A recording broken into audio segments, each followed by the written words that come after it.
Hey everyone, my name is Cyrus Ahmadi and I am here with Dan Gordon, and today's topic is going to be borrowing money and how to prepare. So here at PCO Bookkeepers, a common request that we receive from clients is regarding financials or submitting a loan application to a bank. Dan, one of the questions I have to ask is, why is it more difficult for a service business to get a loan? So that's an interesting question, Cy, but here's the reason. So a pest control company, the biggest asset is what? The customer list. The customer list is an intangible.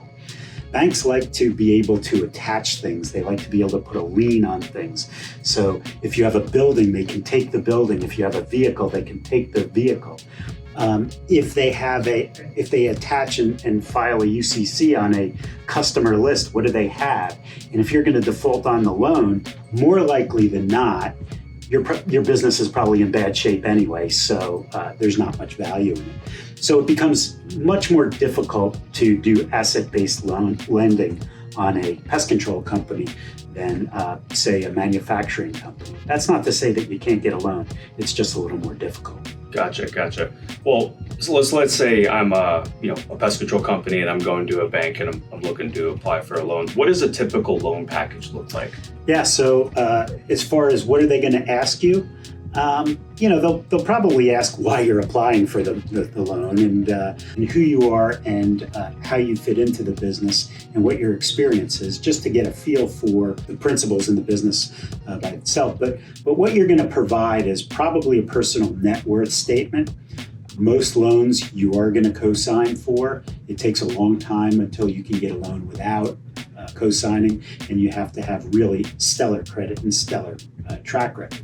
The next thing you'll look for, or they'll look for, is probably 3 years of tax returns, both individual and business, as well as the most recent profit and loss and balance sheet from your firm. They may ask you for a budget.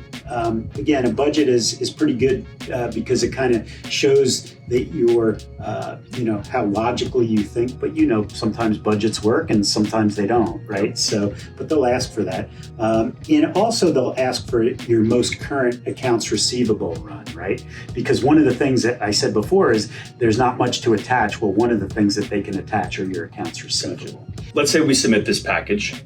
What does a banker look at on that individual package, and how do they end up making his decision? Yeah, so there are some qualitative issues. If the banker doesn't like you because your background's not right, or you have bad credit or whatnot, you probably don't have a good chance. So that's first and foremost. But then what happens is they examine your loan package. So they're going to look at some various ratios. They'll look at your current ratio, how much cash do you have in your accounts receivable over your debt. Sometimes there's something called debt to equity ratio that they look at, but in a small business, that debt to equity ratio isn't a real good telltale sign. But a debt to asset ratio is pretty good. So in other words, if you borrow $500,000 to buy a house that's $1 million, then your debt to asset ratio is 50%. If you borrow $200,000, right, then your debt to asset ratio is 20%. If you borrow $900,000, then it's 90%. So they look for that. Okay, that's important. But probably the single most important ratio that they look at is something called an interest coverage ratio. And an interest coverage ratio basically takes your earnings before interest, taxes, depreciation, and amortization. They call that EBITDA. And they want to know, can that cover at least 1.25, SBA loans will be 1.25 times the monthly or the annual debt service that you have to pay. In other words, the company has to be kicking off enough money to make the payments. And that's probably the single largest one. Those are the items that a banker will look at. And depending on the size of the loan, they'll look at some other things. And, usually a vehicle loan's a lot easier to get because, if you default on it, they can take the vehicle and sell it. Real estate, maybe a little more difficult because those are bigger loans. Unsecured credit, that's the most difficult. Gotcha. And one final question that we have is, do you have any other recommendations or suggestions on how to prepare for a loan just overall?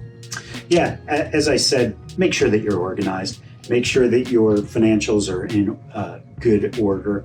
One of the things that we often say is when you don't need money, that's the best time to borrow money. And unfortunately, it's true.